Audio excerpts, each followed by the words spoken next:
Welcome to Fearless with Jason Whitlock. Happy day before Friday. Happy Thursday to you and yours.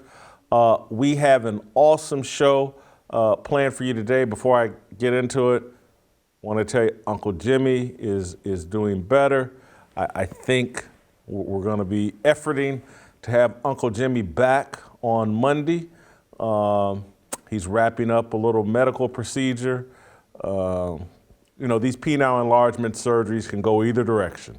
You just never know. And so keep Uncle Jimmy in your prayers as he goes through that. I'm going to get killed for that. Jimmy, I'm sorry. Anyway, I have an awesome show planned for you. Steve Kim and Shemeka Michelle will be here to help me talk about a topic I'm going to go deep on today. Michele Tafoya. Did you guys see that? She's left Sunday Night Football. I'm going to start a fire, and then we'll go out to Steve Kim, and we'll go in depth on Michele Tafoya. I'm not even going to tell you about the rest of the show, but the rest of the show will get even better. And so I don't even want to spoil it. Just this will be an awesome show. So go to youtube.com/Jason Whitlock, hit that subscription, hit the likes, leave a comment.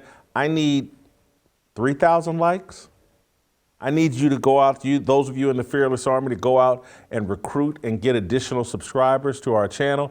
I need those of you on Apple to hit that 5-star review and leave me a message. Leave me a review of the show. I read them all. Put your name in there. I may even call you out on the show. I may even read your review. So do all that and more. Happy Thursday. Let's get this party started. Michele Tafoya, she quit America's #1 TV show to help a black man win the governor's office in Minnesota. She'll soon be castigated as racist, misguided, and stupid. That's the state of this country's corporate and social media-led racial discourse. The cost of choosing the wrong political team is your public reputation. Tafoya's new boss, Kendall Qualls, is a Republican. And despite his black skin, black wife, and black children, Qualls is just another black face of white supremacy. And wait for it, that makes Tafoya a proud girl and a potential insurrectionist. Tafoya exited NBC's Football Night in America, where she served for 11 years as its sideline reporter, so she could comfortably express her political views, co-chair Qualls' bid for governor, and fight the leftists rolling back this nation's racial progress. Take a look at this clip of Tafoya last night on Tucker Carlson's show. And no, NBC did not encourage this. They did not force this. This has been on my mind.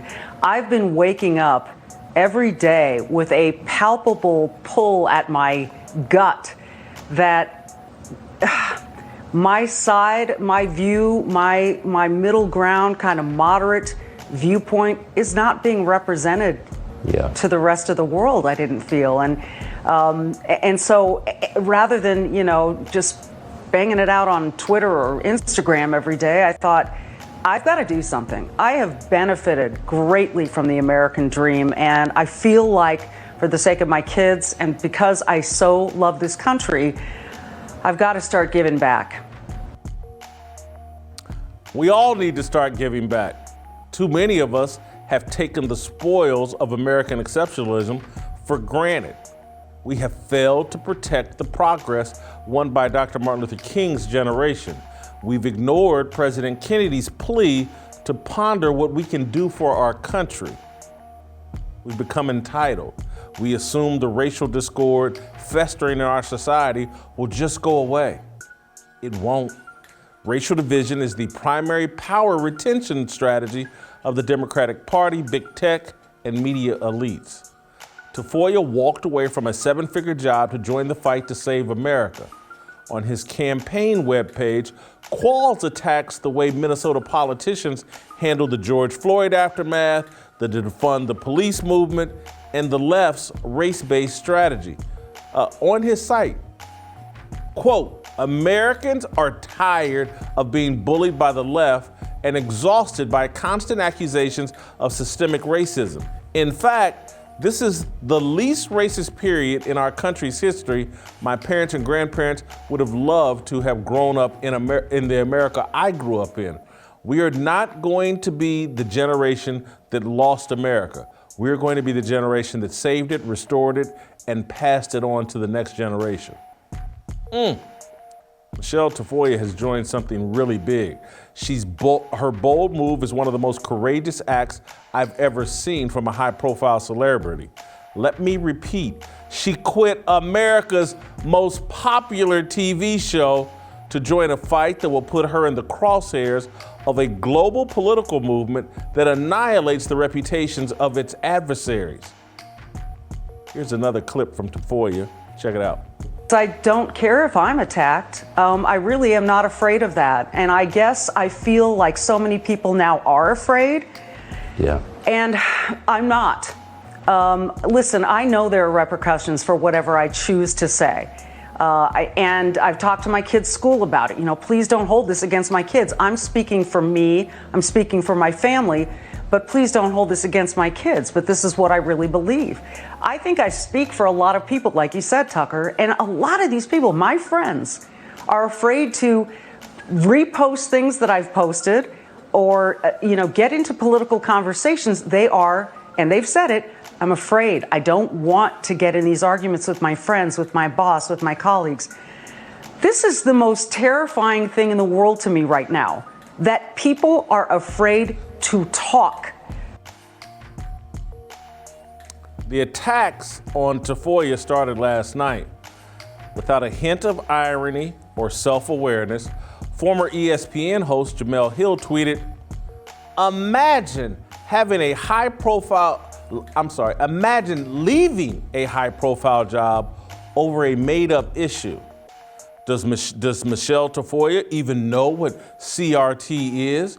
Does she have kids in school being taught CRT? Can she provide any examples? End quote. Imagine being so clueless that you, Jemele Hill, can't recognize Tafoya tapped into the same energy, emotion, and feeling that caused you, Jemele Hill, to leave ESPN to join Donald Trump resistance. Hill has no idea that many people, black and white, believe framing Trump as a Hitler-like racist is a made-up issue. Hill has never been much of a journalist or a reporter, but Tafoya stated her critical race theory case during a controversial interview on The View a month or two ago, and she repeated her case on Tucker Carlson Wednesday night. Tafoya has kids in school who are being segregated and driven away from each other based on racial differences. She said on Tucker Carlson, "It breaks my heart that my kids are being taught that skin color matters." In an exchange with Whoopi Goldberg on The View, Tafoya spelled out, shared this story about what was going on with her kids. Look for yourself. My kids in school, there is a big, big focus on the color of your skin. How old are your children? My children are now 16 and 13. Okay, in what way? It's been going on since they were in lower school, all right? And it is that there are affinity groups on campus for, my son's first best friend was a little African-American boy. They were inseparable. Get to a certain age, they start having what's called an affinity group, which means you go for lunch and pizza with people who look like you.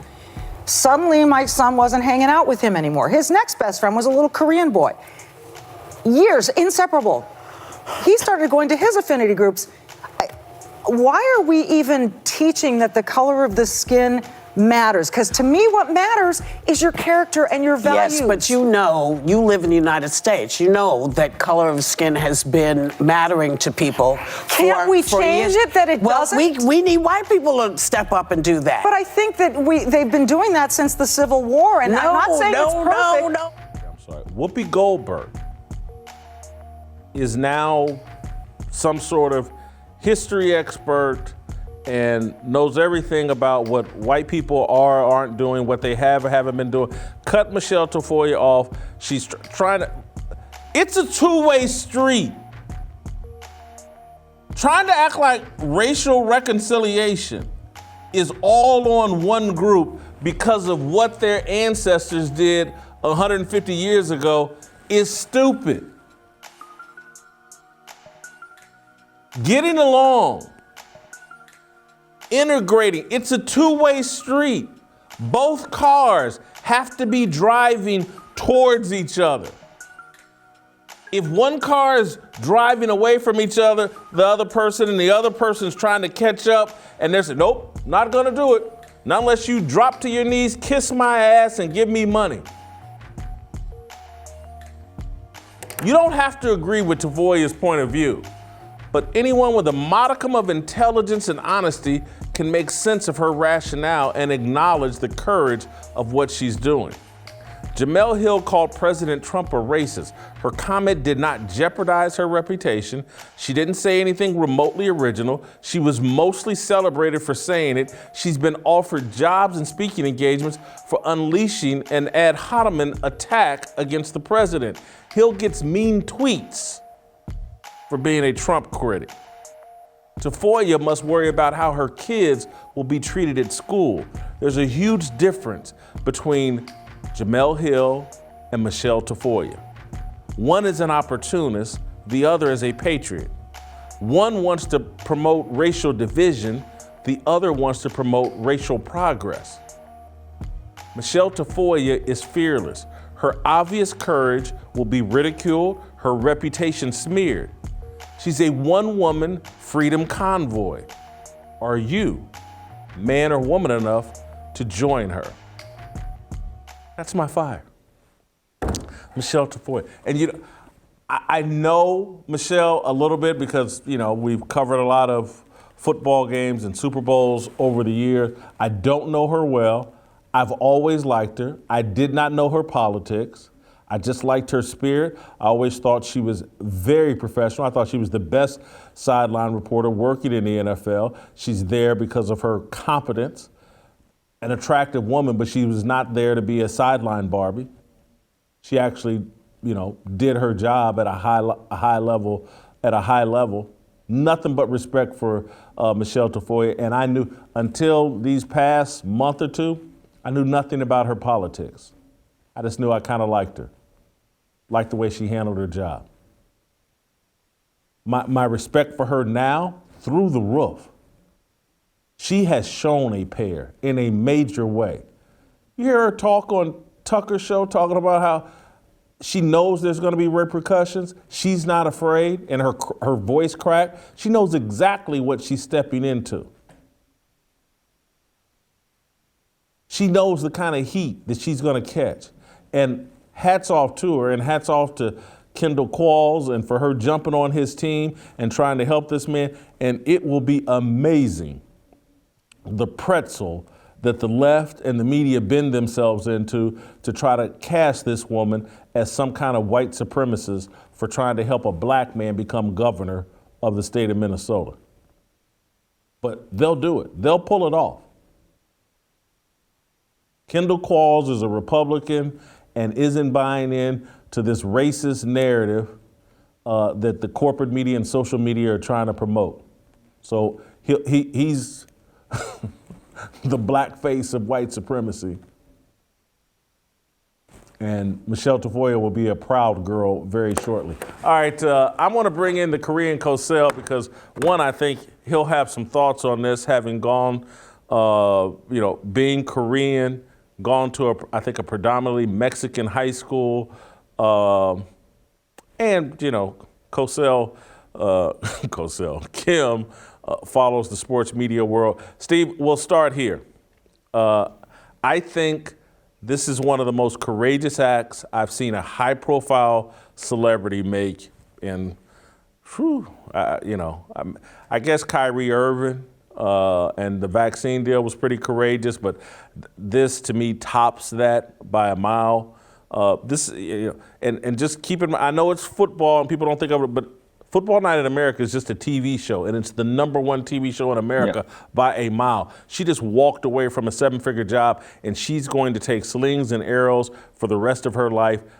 Do you agree with me? This is one of the most courageous things you've seen from a high-profile celebrity. I just want to give Michele Tafoya Slow 80s clap. Slow 80s clap. I mean, she went from the sideline to the battlefield because she understood one thing about the climate of today's media and politics, that if you are on a particular side, you cannot be in the profession that you are in. And for her to fully express herself, she had to make the decision to cast herself free and say, you know what? I got to delve all the way into it. I always believed that Michele Tafoya, who was a highly competent broadcaster, a consummate professional, now I know that she has an unbelievable amount of courage, and that's what it takes. Jason, in terms of your fire starter, great job. Let me push back a little bit on the comparison to Jemele Hill making the choice in her own way. Jemele didn't make the choice. Let's be honest. That Sports Center she did with Michael Smith, the sixth, that thing was such a train wreck, Amtrak wouldn't have sponsored it for free. She had no choice. She wrecked her career and Michael Smith's to a large degree that she had to swerve off this way. Michele Tafoya was on top of her game. She was so highly thought of at NBC, she could have retired with that gig, making 7 figures, but she decided, you know what? I got to stand up for some values and some principles, and I'm going to be open and honest about it. And I realize I may never go back there, but you know what? I'm going to live my life, and I am going to have some guts. Hats off. Listen, I think Jemele Hill knew exactly what she was doing when she went after Trump. I think she knew she wanted out at ESPN. I think she had said in an interview before she was ever pushed out that, you know, she's in this time of basically a racial upheaval. It's hard for her to even think about sports or want to talk about sports. That's what's so mind-blowing to me, is that Jemele doesn't have a modicum of self-awareness to realize, even if she disagrees with Michele Tafoya, Michele Tafoya is just on the other side of the political spectrum, but she's making the exact same decision. Yes, she's making it a bit more courageously. Again, she's on the #1 TV show in America. She's doing a great job. She's in great standing at NBC. And Jemele is on a failing show and not in good standing. But they both reached a point where they said, you know what? I can't do this anymore. There's a bigger fight I want to get involved in. And that's a decision that they made. How Jemele can be so asleep at the wheel that she can't at least just recognize that this is a woman standing on conviction, a person standing on conviction and making a very bold decision to leave a cushy, high-priced job to get into the biggest, dirtiest, nastiest fight America has going. You know, I'm not surprised, because Jemele Hill's intellect has never impressed me, ever. Without affirmative action and diversity, inclusion, and equity, you know, she's the bearded lady. Oh, this is the woman that writes sports. That's her claim to fame. Her tweet about Trump is her most important piece of content she's ever put out. That's embarrassing for a journalist. Jason, what I found interesting about Jemele Hill saying, does Michele Tafoya have kids that know about CRT? Ms. Hill, Michelle literally went on a national show and talked about the effect that CRT has on her own kids who have been through the school system for many years. I believe that Jemele just recently got married a couple of years ago. The question is, Ms. Hill, do you have kids that know the impact of CRT? You want to talk about a lack of self-awareness. That's the part that really had me chuckling, in a sense that, Jemele, you actually have not had kids that have gone through the school system and had the mental impact of what this can do. Look, you don't have to agree with Michele Tafoya. You really don't. You're allowed to disagree. You're allowed to have disagreements. But what Michele Tafoya understood is that in corporate legacy media today, or the mainstream media, you're allowed to state your opinion politically and from a social standpoint if it's on one side of the fence. If it's on the other, you're simply not allowed to. She made the gutsy decision to say, you know what? I'm going to put my name on this. I'm not going to hide. I'm not going to whisper. I'm not going to have private conversations. I'm going to put my name and values on the line, whether you agree or disagree, and we're going to do this. And I think it takes an incredible amount of guts, because I know what she went through to a certain degree during my time at ESPN. Maybe she had enough money that she could say, you know what, I could live off this the rest of my life. But still, being a public figure, and I already see some of the things going on at Twitter. I actually saw one tweet, and I don't know from who. It was a retweet from one of my followers. It said, I can't believe she's taking this stance where she worked in a league that's 70% black. Hey, buddy, what's that got to do with the price of tea in China? Because at the end of the day, guess what? Well, America's still a majority white for now. That has nothing to do with it. So, look, I give Michele Tafoya a lot of credit. And, yeah, looking at that picture of Qualls, boy, that is just the portrait of white supremacy. You have a married couple with kids, and people are smiling. Oh. They're happy to be in this country. I mean, jeez. Yeah. Yeah. Go back to Senegal if you don't want to. If you want to. Just saying. Jeez. Or Kenya. Look, whatever. that tweet you're talking about, I think said she worked in a league that was 70% black but had 0 black owners. And this whole thing of, unless there's a token black person or a quota number of black people at every level of every profession, then you're racist. This just defies logic. I mean, when are these people when are they going to go look at the ownership of the television networks here in America, and the upper management leading these television networks? Again, and from the New York Times, and take TV out of it, just these media platforms, who owns them? Who's running them? Do they have some middle management that's black? Yes. But this standard that we're trying to hold the NFL to is ridiculous. I don't want to get too far away from Michele Tafoya. But the thing I love about Michele Tafoya, and this is something I think you can speak to, having recently worked at ESPN, she's alone in taking this bold step, but I think her thoughts are in line with the overwhelming majority of people working in corporate media, from NBC to ESPN to CBS, I think most people think that way in terms of like, hey man, we've gone off course and shoving this race thing down everybody's throat. We've gone off course, but most people just go along to get along, and they're not going to be as courageous. And look, like you said, she's made a lot of money. Maybe her husband does well. I'm not, and maybe other people aren't in position to do that, but Steve, it's my impression that a lot of people in the media agree with what she said and what she's doing. Absolutely, but they can't state it publicly. Look, I've gotten a lot of tweets, a lot of messages, and a lot of people telling me, whispering in private, hey, Steve, I love what you do with Jason Whitlock on Fearless. I wouldn't ask them to tweet it because I get it. They don't have the guts. They don't want to risk their jobs. They don't want the heat. And if you go back about a week or two ago, Project Veritas ran a video where ESPN employees in the background were saying, this is ridiculous, the atmosphere and the environment that we're in.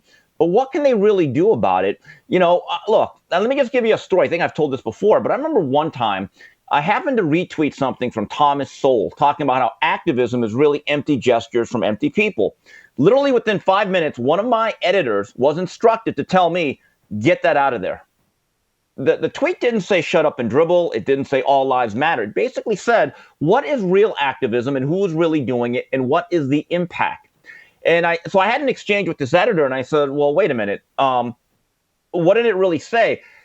Editor said, well, you know, it's kind of a simplistic view on a very, very complex subject. And I said, okay, that's true. But what if it was a tweet supporting the activism? Would you be telling me to take it down? Never got a response, Jason. Never got a response. Literally, what he should have said, look, Twitter is for simplistic views on complex issues. That's the purpose of Twitter. That's all anything is. He's basically don't tweet unless you're tweeting something that agrees with the left. Steve, good job. Thank you. Jay, I got to move can on. Can I make one last point? Do we have time? I want to talk about this later. Is it about Michele Tafoya? No, it's something else that we missed, and I think we need to take a lashing for it like we were shoplifting in Indonesia. And I want to get to this later. Be quick, but don't hurry. All right, be real quick. In our top 5 players, we didn't even mention Deion Sanders. From 91 to 96, he's the most dominant player in the game. He literally shifted the whole NFL. The fact we did not mention him is shameful, and I want to apologize. Also, this great shirt, if you use promo code K9Kim on the Blaze website, you get 0% off, but you still get a great T-shirt. Check it out, folks. Very comfortable. Very comfortable. I'm not going to apologize. If I was doing a list of greatest NFL players, Deion would be in contention for my top 5, no question about it. We were doing the best, and Deion in contention there, but I don't feel the need to apologize. He didn't tackle enough, in my opinion. Not that he was a horrible tackler, but I'm just sorry. Jason. I'm not going to apologize for it. If it was greatest, I would have a different discussion, but I'm not apologizing. He was making business decisions, and I'll make this quick. That is like penalizing Barry Bonds for not laying down sacrifice bunts. He ain't there for that, Jason. But anyway, I'll lay back. We got time. I'll lay back.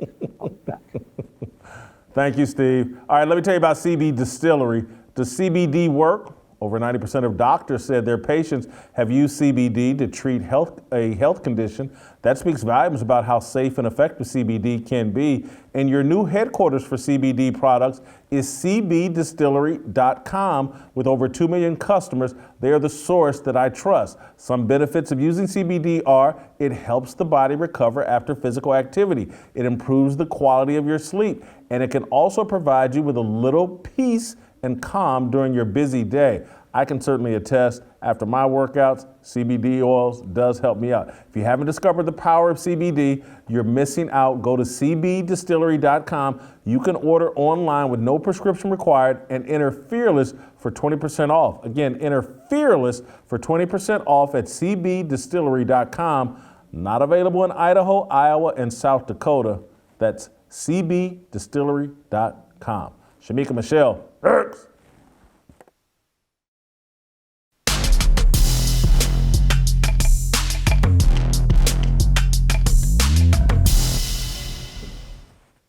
All right, welcome back.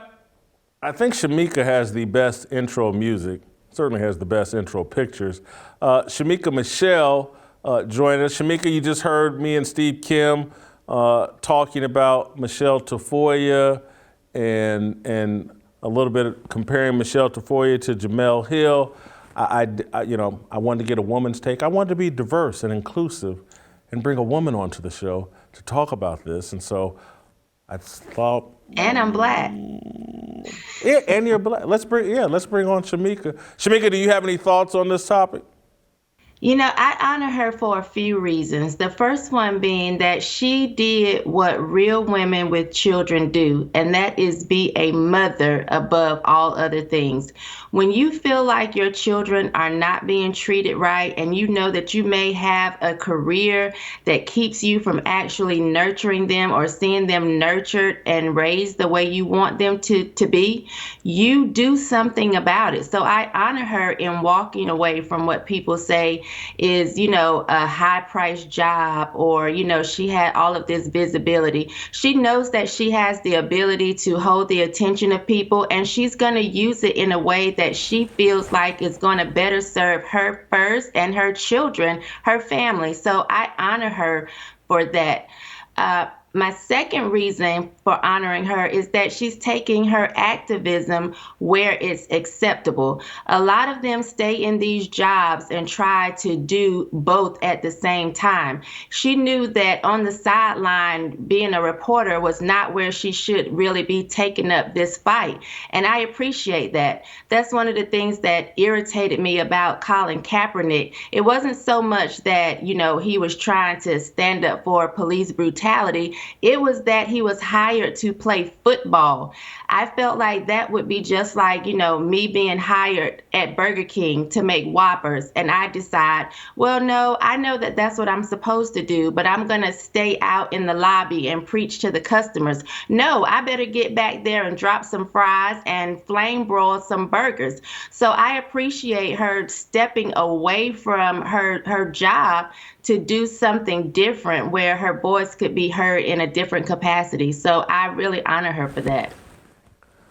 Shemeka, you've made two excellent points. I'm sitting here halfway embarrassed that I didn't make them, particularly the second point about, like, hey, you want to get involved in political activity, you want to be a voice from that. She just walked away from millions of dollars and probably a new contract that would have let her go on for another 5 years and make a bunch more money. She put her money where her mouth is. And you're right, that is more impressive and authentic than what Colin Kaepernick did, who started kneeling and saying all the oppression and he continued on for an entire season, then pretended like he wanted another job back in the NFL. He's calling the NFL racist and a slave plantation, but he wants on the racist slave plantation. It never made any sense to me what she's doing.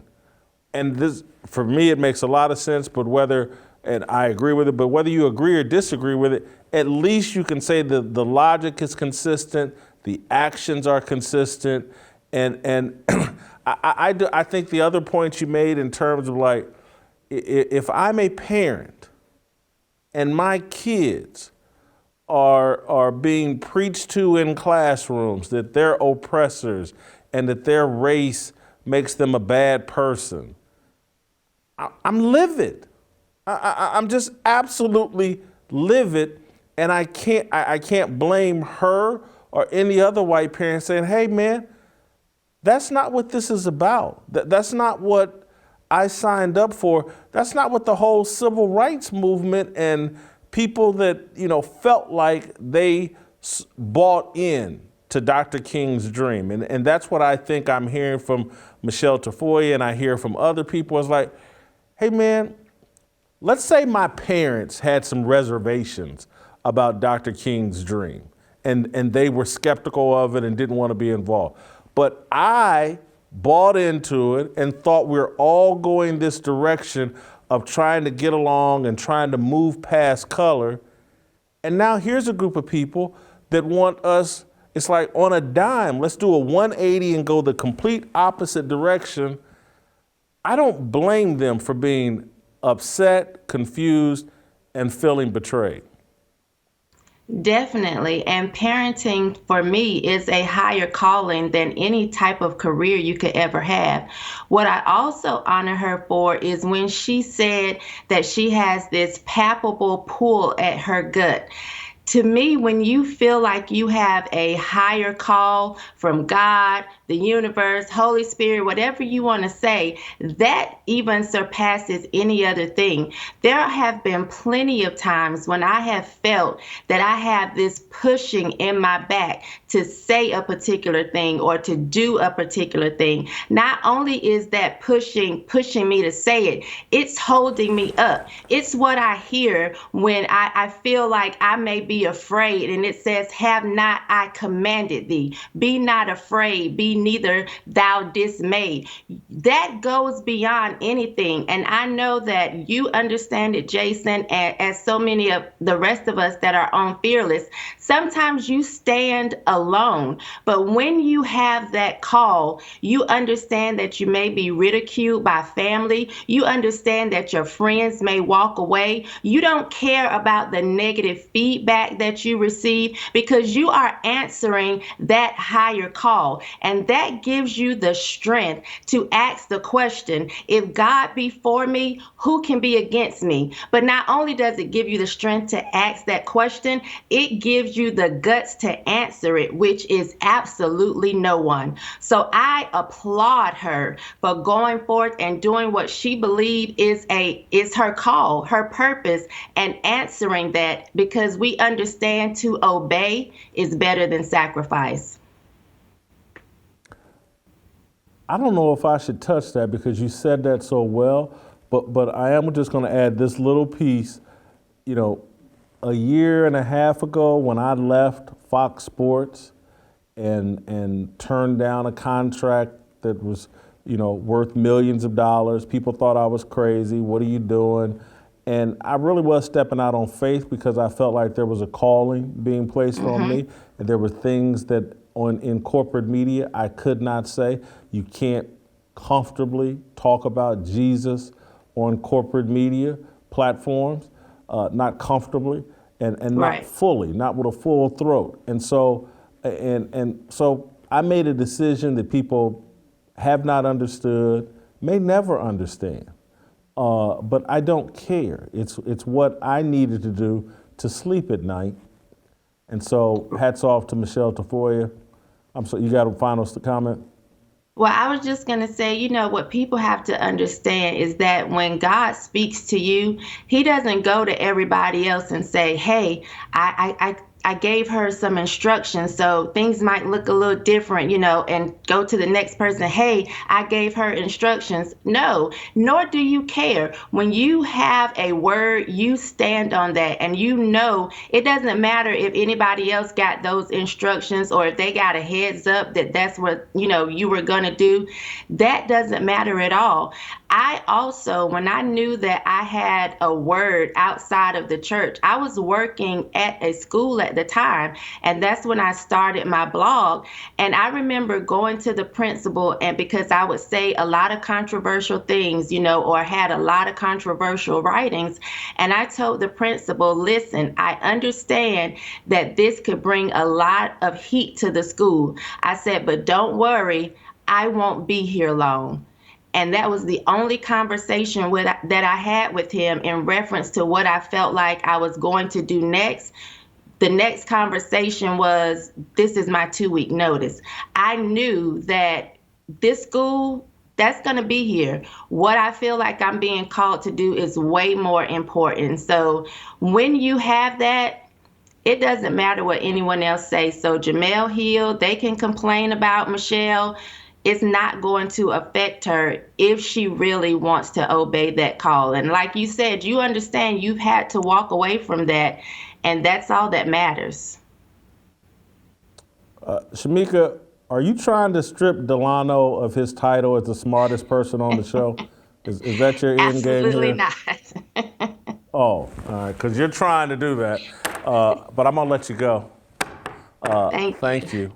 All right, great job, Shemeka. If the last 2 years have taught us anything, it's that you have to take control of your own health. It's clear that you can't simply rely on the government or big pharma to protect you or your family. That's where Z-Stack comes in. Z-Stack is a specifically formulated immune-boosting supplement that includes zinc, quercetin, vitamin C, and vitamin D, formulated by Dr. Vladimir Zelenko, the world-renowned doctor that President Trump credited with his successful early treatment protocol and his decision to take hydroxychloroquine. Z-Stack has been scientifically formulated, is kosher and GMP certified, and is produced right here in the good old US of A.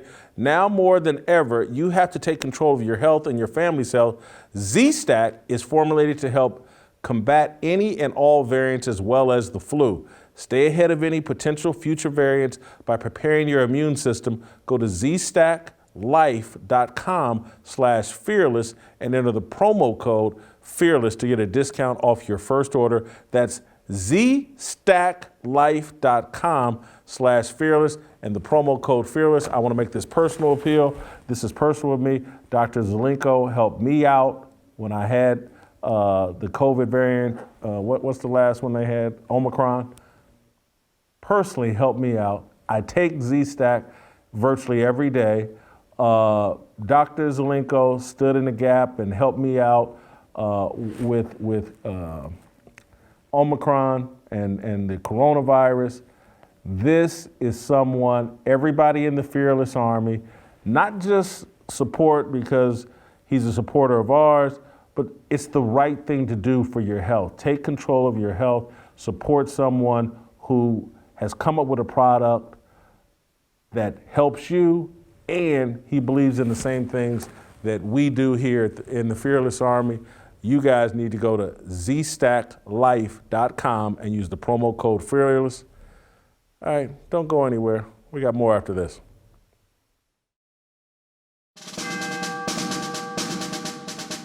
We must exist in a state of man glorious, as we are protected by the red, the white, and the blue.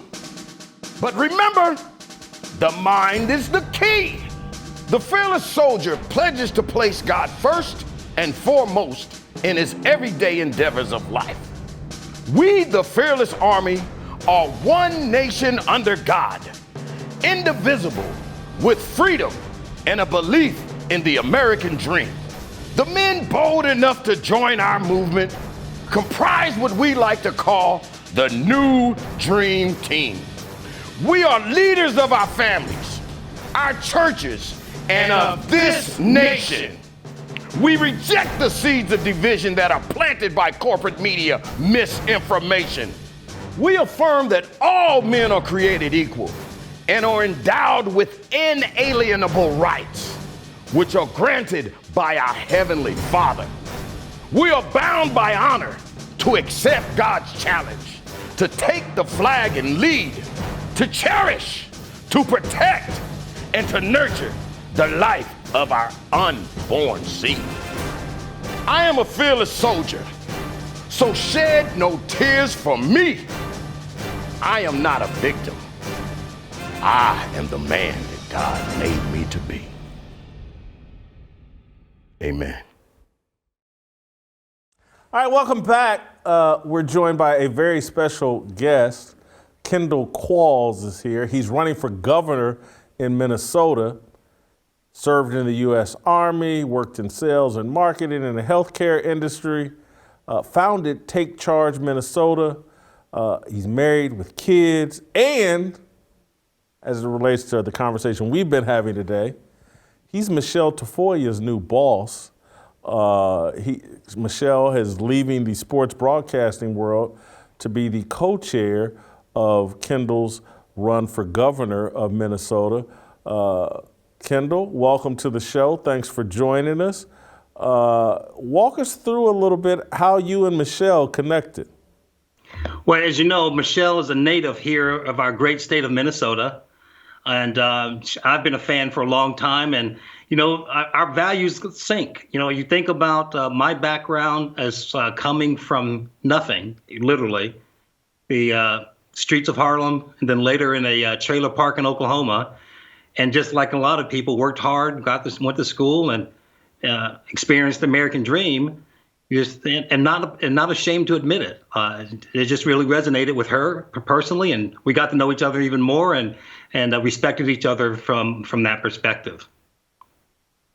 Well, I think she's already paying great dividends for you. I think her move from NBC Sports and the #1 television show in America to work on your campaign is quite an endorsement, and I'm sure has added some energy and attention to your campaign to be governor of Minnesota. Well, you know, it's surely needed. There's what's been happening in our state for the last 2.5, 3 years. It's not who we are. And so, you know, Michele brings a lot of good energy to and attention to a campaign that's rooted in everything we believe in about our country. And I'm not ashamed to say it. Again, starting from my background of where I grew up, served our country as an Army officer, earned 3 degrees, and even a graduate degree from the University of Michigan. The system works, and we have in our state Ilhan Omar, Keith Ellison, where the rioting, the looting, and all of that started and spread across the country, and we have a weak governor that allowed that to happen.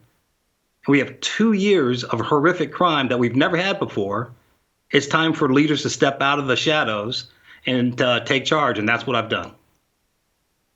Well, and I want to get to that because I went to your website and started reading up on you, and like, man, you're putting it out there. This show is called Fearless. We're always looking for fearless soldiers, and you certainly seem quite fearless.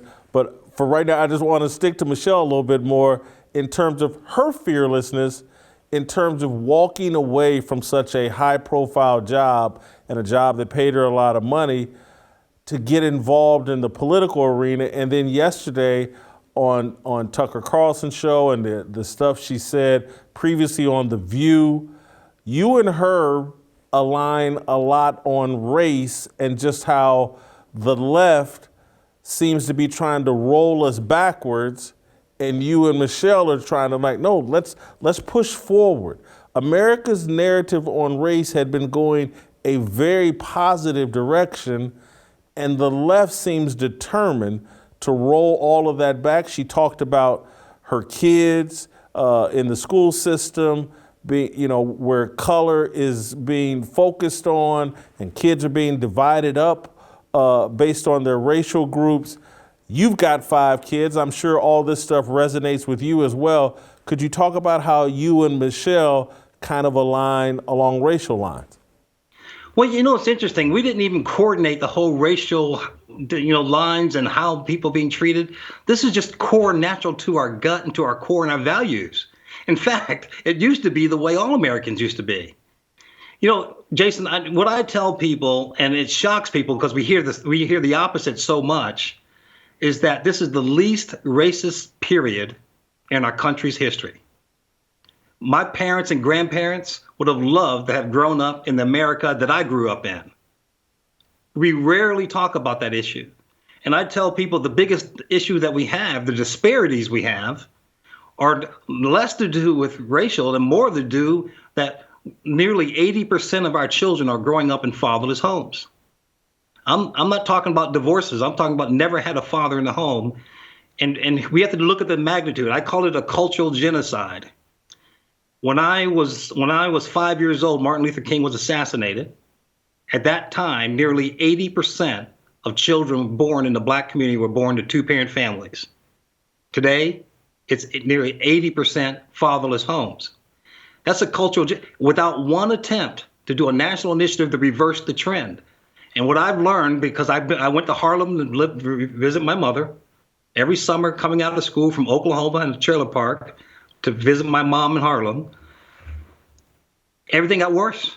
Everything got worse. And the politician, Charlie Rangel, that's there for 47 years, they got wealthier and the community got poorer. And perpetual poverty is not what this American dream and this American experiment is about. Kendall, you have, particularly for a Black politician, you seem pretty outspoken. You call out Ilhan Omar, Keith Ellison, the current governor, and for I think you're arguing they mishandled their reaction to the George Floyd tragedy. And I think I certainly believe what happened to George Floyd was wrong, but the reaction to what happened to George Floyd, wrong as well. And I think politicians look to exploit it and seize power rather than try to bring communities together. Well, Jason, I couldn't agree more, but just one correction. I'm not a politician. I'm someone that's stepping outside the political mainstream. I'm a leader who says enough is enough. We need to get adults involved, patriots, people that love the country involved to help turn our country around. We had 2 events that happened in Minneapolis. The one horrific event that you mentioned that happened to George Floyd. That was one incident of a crisis of humanity, if you will. The second incident happened was a totally political incident. We were an epicenter for a political movement where defund the police, BLM, the rioting and the looting, all was the epicenter here, and it's cascaded all across the country. What we're going to do in Minnesota is say that, guess what? There's no better person to be an ambassador for that idea that the American dream still works then Kendall Qualls is our next governor. Not because of the color of my skin. It's because where I started my life, the storyboard of my life, the faith that I have in God, and that the system works. It works. And I want to give our people a sense of hope that they can achieve their dreams. It takes work and effort, but it can happen in this country like no other country. It's certainly, my story as well. And Michelle talked about this like yesterday, I think, in her interview with Tucker Carlson. Is like, why aren't we talking about the progress we made and how to build on it, rather than everybody hop in their rearview mirror and talk about what happened 100 years ago, 60 years ago, 80 years ago? Why is the conversation so and I just used the word, now I'm not going to apologize for you, but why is it so backwards rather than looking forward? So, Jason, here's what I've learned, and I don't know if you come to this point as well. This is not a disagreement on the issues of what happened in the history to where we are now. This is an issue around political power, the lust for power. Because if they can keep us divided, keep us ignorant, they can remain in control. This is really not different from human history. If you study world history and human history, 13th century Europe and Asia, you had the very, very small elite at the top at the expense of everyone else. If you go to our inner cities, that's exactly what you have. Maxine Waters lives in a $6 million mansion outside of her community. It's just like that in every major city in this country.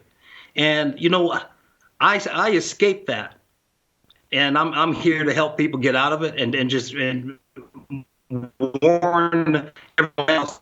That's what they want to do, is divide and fear so they can remain in control. Well, Kendall, we wish you luck. Appreciate you taking the time. You got an awesome chairwoman, co-chairwoman running your campaign. We'd love to have you back as the campaign matures and develops, and we'll be rooting for you here in Nashville. Jason, love your show, love the work you're doing. God bless you, and thanks for having me on. Thank you. All right. Wanted to squeeze in Kendall Qualls and get a first-person account. I have reached out to Michele Tafoya, and hopefully before too long we'll get her on the show as well. But I think I hear tomorrow playing, and that means we'll see you tomorrow. Never been alone, I'm breaking my back for freedom. Blessed, we are living, get back, we are receiving, all deceiving, we all wanna be free. We want freedom. I wanna be,